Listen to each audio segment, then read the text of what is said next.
Hi guys, welcome back to DMA learning point. आज की class में हम लोग कंसाइनमेंट अकाउंट कैसा बनाते हैं, किस तरीके से प्रिपेयर करते हैं, वो पढ़ने वाले हैं। और ये कंसाइनमेंट अकाउंट आपको जो इंटरमीडिएट स्टूडेंट्स जो ये वीडियो देख रहे हैं उनके लिए 10 मार्क्स के लिए होता है, और ये जो डिग्री के स्टूडेंट्स हैं जिसको फाइनेंशियल अकाउंटिंग 2 है उनको ये 12 मार्क्स में आता है। ओके, तो आप लोग कंसाइनमेंट के बारे में सुनेंगे कि कंसाइनमेंट एक्चुअली होता क्या है। ठीक है, see here consignment account. Okay, बहुत ईजी और सिंपल टॉपिक है। इसके अंदर आपको कैटेगरीज ऑफ सम्स रहेंगे। ओके, तो पहले कंसाइनमेंट का मीनिंग समझ लेते हैं, कंसाइनमेंट होता क्या है। ओके, सी हम बिजनेस में हमेशा सेल्स इंक्रीज करना चाहते हैं। हम क्या करते हैं, हमारे बिजनेस को आगे बढ़ाना चाहते हैं। ओके, तो to increase our sales we will expand our business. Okay, तो अभी मान लो यहाँ पर जो है ए है। ओके, ए जो है मुंबई में रहता है। Okay, A is from Mumbai and B is from Kolkata. Okay, यहाँ पर A belongs to Mumbai and B belongs to Kolkata. So A want to increase his business with B because B is friend. Okay, B क्या है, इसका A का friend है. So A want to increase the business. So what he will do, he will send the goods to B. Okay, A क्या करेगा, अभी goods B को देगा बिकॉज वो बी का क्या है, दोस्त है। तो ए यहाँ से भी अपने जितने भी जैसे कि इसका शूज का बिजनेस है। ओके, तो ए क्या करेगा, अपने गुड्स जैसे कि अपने अपने शूज वो बी को देगा, और बी कहाँ पर रहता है, वो कलकत्ता को। ठीक है, तो बी क्या करेगा, उसके गुड्स को बेच के देगा, मतलब उसके शूज को बेच के देगा। तो ये वर्क करेगा as a agent. Okay, because जब ये एजेंट की तरह काम करेगा, बिकॉज ये एक्टिंग है। Okay, he is acting on behalf of A, so he is called as agent. ठीक है, तो अभी ये जो एजेंट है ये तो लाजमी सी बात है, कोई भी चीज करेगा तो बिना पैसों से तो नहीं करेगा। तो he will charge you the commission, right, he will charge you the commission on sales. जितना भी सेल्स होगा उसके ऊपर वो कमीशन चार्ज करेगा। ठीक है, तो अभी यहाँ पर क्या होगा कि ए गुड्स बी को बेचेगा, तो बी गुड्स सेल करके देगा, तो उसको एजेंट बोलेंगे एंड वो कमीशन चार्ज करेगा। ठीक है, तो बी एजेंट है और यहाँ पर ए को क्या बोलेंगे, प्रिंसिपल। जो गुड्स बेच रहा है वो प्रिंसिपल, जो गुड्स सेंड कर रहा है is called as principal. So the relationship between principal and agent, the relationship between principal and agent, जो प्रिंसिपल और रिलेशनशिप का बीच में रिलेशनशिप होता है उसी को हम क्या बोलेंगे, कंसाइनमेंट अकाउंट। ओके, तो जो गुड्स बेचेगा ही is called as consignor. Okay, the person who is sending the goods is called as consignee and the person who is receiving the goods is called as consignee. Okay, जो बंदा goods बेचेगा वो consignor है और जो बंदा goods receive करेगा वो क्या है, कंसाइनी है। So the relationship between principal, agent और consignee is nothing but your consignment account. Okay, so this will be remember that the accounts will be segregated into 3 categories. पहले आपको कंसाइनमेंट अकाउंट बनाना है। Okay, उसके बाद आपको consignee account बनाना है और उसके बाद गुड्स सेंड ऑन कंसाइनमेंट। मैं आपको फॉर्मेट लिख के बता देता हूँ कि किस तरीके से आपको प्रॉब्लम सॉल्व करना है। ठीक है, इसमें आपको कैटेगरीज ऑफ सम्स रहेंगे गाइस। पहले अनसोल्ड स्टॉक का रहेगा, okay, which is very much important for your exam. Second रहेगा इनवॉइस। ओके, इनवॉइस का रहेगा। नेक्स्ट कॉस्ट का रहेगा, कॉस्ट प्लस, और फोर्थ रहेगा abnormal loss. Okay, these are the categories of problem which are going to appear in your exam. Okay, और एक तो एक सिंपल वाला प्रॉब्लम भी करेंगे हम बेसिक समझने के लिए कंसाइनमेंट एक्चुअल होता क्या है। ठीक है, तो आपको 3 अकाउंट्स बनाना है गाइस। फर्स्ट अकाउंट आपको कंसाइनमेंट अकाउंट बनाना है, उसके लिए मैं क्या क्या चीज़ें आएंगे मैं बता देता हूँ आपको। Consignment account. सेकेंड आपको क्या करना है, कौन सा अकाउंट बनाना है, कंसाइनी का अकाउंट। ठीक है, पहले तो आप कंसाइनमेंट बना रहे हैं बिकॉज कंसाइनमेंट क्या बना रहे हैं आप, दोनों के बीच का, कंसाइनर और कंसाइनी का। अब सेकंड अकाउंट आप कंसाइनी का बनाएंगे। ठीक है, सेपरेटली, बिकॉज कमीशन वगैरह चार्ज होगी, उसके एक्सपेंसेस लगेंगे। ठीक है, उसके बाद आपको goods send on consignment, goods send on consignment, ये आपको 3 अकाउंट्स बनाना होता है।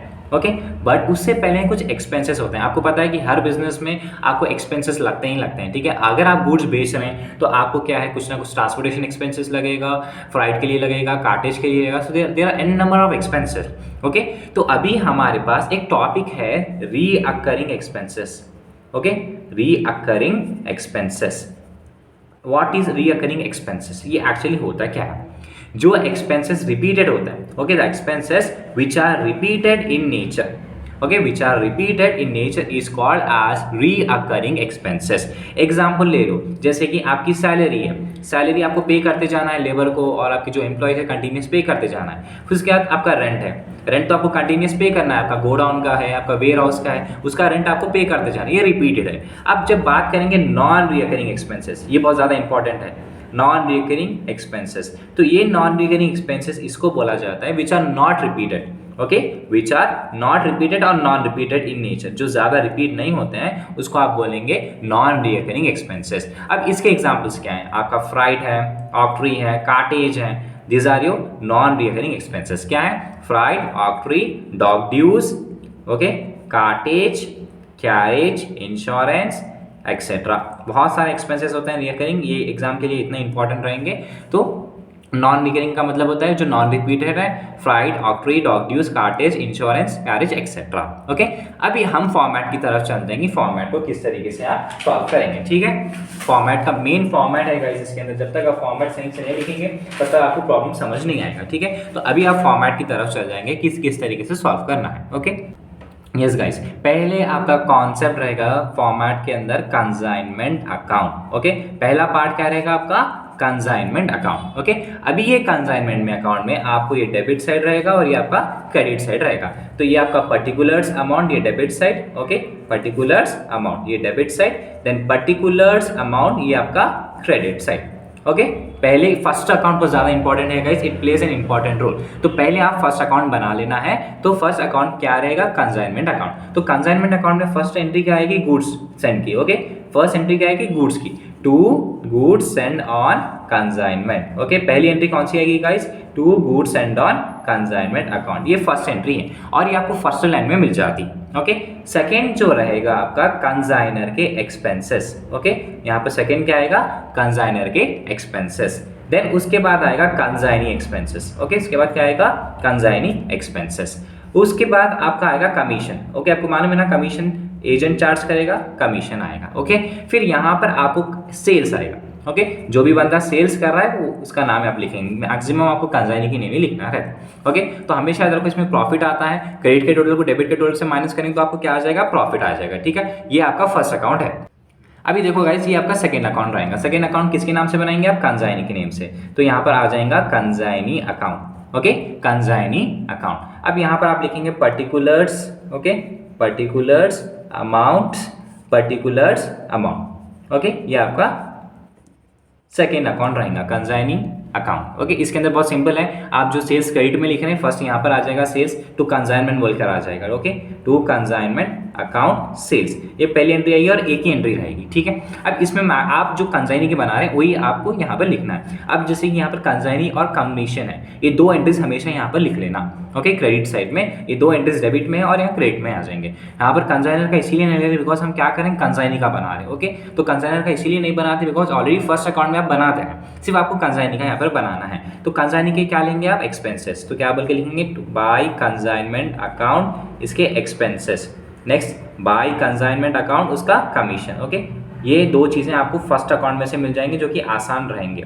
ओके, अब मान लो कि अगर कोई बिल दे रहा है या ड्राफ्ट दे रहा है, जो भी दे रहा है आप बैंक बोल के लिखेंगे। ठीक है, बाय बैंक अकाउंट, याद रखो बिल, ड्राफ्ट, ओके, और कुछ बिल रिसीवेबल दिया तो बाय बैंक अकाउंट बोल के नीचे लिख लेना। फिर उसके बाद क्या करना है, सेल्स को माइनस करेंगे आप, बाई बैलेंस कैरी डाउन करके लिखेंगे। ये साइड का डेबिट का टोटल को क्रेडिट के टोटल से माइनस करेंगे तो आप क्या करेंगे, बाई बैलेंस कैरी डाउन बोल के लिख लेना है। ठीक है, अभी देखिए आपका ये थर्ड अकाउंट है गुड्स सेंड ऑन कंसाइनमेंट, जो कि बहुत इजी रहता है गाइस। तो आप लिख लेना गुड्स सेंड ऑन कंसाइनमेंट, ये आप फर्स्ट हेडिंग लिख लेंगे यहाँ पर। ठीक है, गुड्स सेंड ऑन कंसाइनमेंट, तो सिंपल रहेगा, यहाँ पे टू ट्रेडिंग अकाउंट बोल के लिख देंगे और जो भी अमाउंट आप फर्स्ट लिखे वही यहाँ पे लिख देंगे। फिर यहाँ पर बाय कंसाइनमेंट अकाउंट बोल के लिखेंगे। ठीक है, ये आपके तीन अकाउंट्स के फॉर्मेट है, आप यहाँ पे टोटल करके छोड़ पाएंगे। ठीक है, अब मैं आपको एक सिंपल सा प्रॉब्लम करके बताता हूँ कि किस तरीके से आप प्रॉब्लम सॉल्व करेंगे। ओके, ये फॉर्मेट अभी इसी तरीके से हम जो है पहले एग्जाम में लिख लेंगे, उसके बाद हम पोस्ट करेंगे। ठीक है, ये सिंपल सा प्रॉब्लम है जो कि आपके एग्जाम में हेल्पफुल रहेगा, ये बेसिक प्रॉब्लम है आपको। ठीक है, तो अभी आप क्वेश्चन देखो, क्वेश्चन नंबर 1 किस तरीके से हम सॉल्व करेंगे।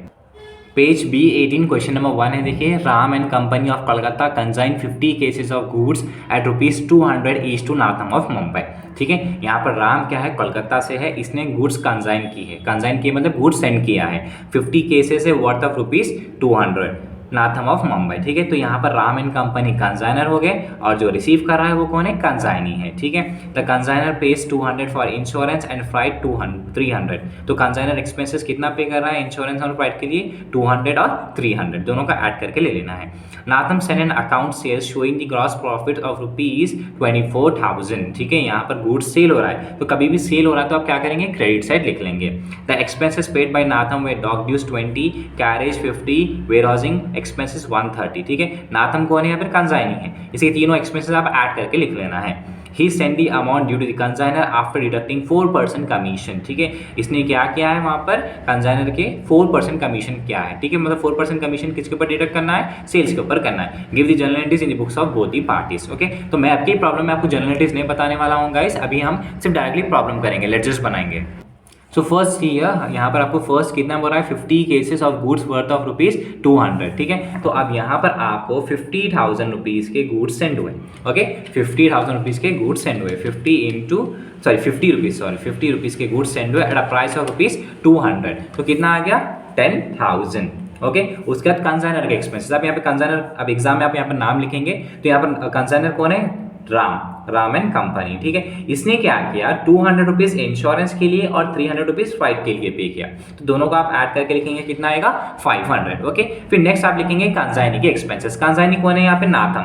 अब यहाँ पे नाथम का नाम लिख लेंगे। तो नाथम के एक्सपेंसेस आप देखिए, यहाँ पे क्वेश्चन में दिया 20 rupees dock dues, 50 rupees warehousing and 130 rupees दिया है। तो आप पूरों को ऐड करके लिखेंगे तो that amount will be 200। 300 plus 50 कितना होगा, 180। 180 प्लस 20 कितना होगा, 200। ओके, फिर यहाँ पर सेल्स कितने का बोला है, देखिए यहाँ पर क्वेश्चन में क्लियरली मेंशन कर देगा गाइस, सेल्स कितना है यहाँ पर 24,000 रुपीज़। ओके, कितने का सेल्स है यहाँ पे, 24,000। तो आप यहाँ पे लिखेंगे सेल्स 24,000। एंड उसके बाद क्या बोला है, कमीशन बोला है, कितना, 4% कमीशन। तो ये 4% कमीशन आप हमेशा सेल्स के ऊपर निकालेंगे। ठीक है, तो अभी यहाँ पर देखो 24,000 रुपीज़ है इनटू कितना कमीशन बोला है गाइस यहाँ पे, 4% मतलब कितना होगा, 960। ओके, 960। अभी आपको क्या करना है, प्रॉफिट निकालना है। तो डेबिट साइड तो आपका 24 है। ओके, इसका आपको क्या करना है, माइनस कर लेना है। अभी देखो 24,000 हमारे पास है, माइनस 10,000 माइनस 500 फिर 200 एंड उसके बाद कितना है आपका, 960। ओके, तो कितना आएगा, 12340। तो ये आपका क्या रहेगा, प्रॉफिट रहेगा। ठीक है, तो यहाँ पर भी आप 24,000 लिख लेना है, इधर आप लिखेंगे प्रॉफिट टू प्रॉफिट अकाउंट कितना है, 12340। ये फर्स्ट अकाउंट है। ठीक है, अभी सिंपल सी बात है, सेकेंड अकाउंट बहुत आसान और सिंपल सा होता है। कौन सा अकाउंट रहेगा, कंसाइनी। ओके, तो अभी जो कंसाइनी का अकाउंट होता है, आपको सिर्फ कंसाइनी के रिलेटेड एक्सपेंसेस लिखना है। सीओ, अभी आप कौन सा अकाउंट बना रहे हैं, कंसाइनी अकाउंट। तो पहले आएगा कंसाइनी अकाउंट, सेल्स बोल के लिखेंगे। आपका सेल्स कितना था, 24,000 था, तो यहाँ पर डायरेक्टली लिख लेंगे 24,000। अभी यहाँ क्वेश्चन में आपको कंसाइनी के एक्सपेंसेस और कमीशन कितना दिया, 200 है। ओके, एंड कमीशन कितना है, 960। ये हो गया। देन बैंक मतलब यहाँ पे ना बिल ड्राफ्ट है, नथिंग इज देयर, तो आप क्या करेंगे, फिर से माइनस कर लेंगे। सो 24,000 है, 24,000 में से ये सारी चीज़ें आप माइनस कर लो। तो 24,000 माइनस 200 इसके एक्सपेंसेस है और 960 इसका कमीशन है। कितना है, 22,840। तो यहाँ पे लिखेंगे बाई बैलेंस कैरीड डाउन 22,840। तो यहाँ पर भी आएगा 24,000। ओके, ये आपका सेकेंड अकाउंट बन गया। अभी थर्ड अकाउंट देखिए किस तरीके से बना। देखो थर्ड अकाउंट क्या है, गुड्स एंड ऑन कंसाइनमेंट है। ये वाला सिंपल है, टू ट्रेडिंग अकाउंट बोल के लिखेंगे। फिर कितने केसेस थे, 50 केसेस थे, वर्थ ऑफ रुपीज़ कितना है, 100। तो मल्टीप्लाई करो कितना हो गया, 10,000। तो यहाँ पर भी 10,000 आ जाएगा। बाई कंसाइनमेंट अकाउंट लिखेंगे तो इधर भी कितना आ जाएगा आपका, 10,000। ओके, इस तरीके से आपका कंसाइनमेंट अकाउंट बनाया जाता है। ये सिंपल सा प्रॉब्लम है। मैं नेक्स्ट क्लास में आपको अनसोल्ड स्टॉक का प्रॉब्लम करके बताने वाला हूँ कि किस तरीके से आप इसको सॉल्व करते हैं। ठीक है।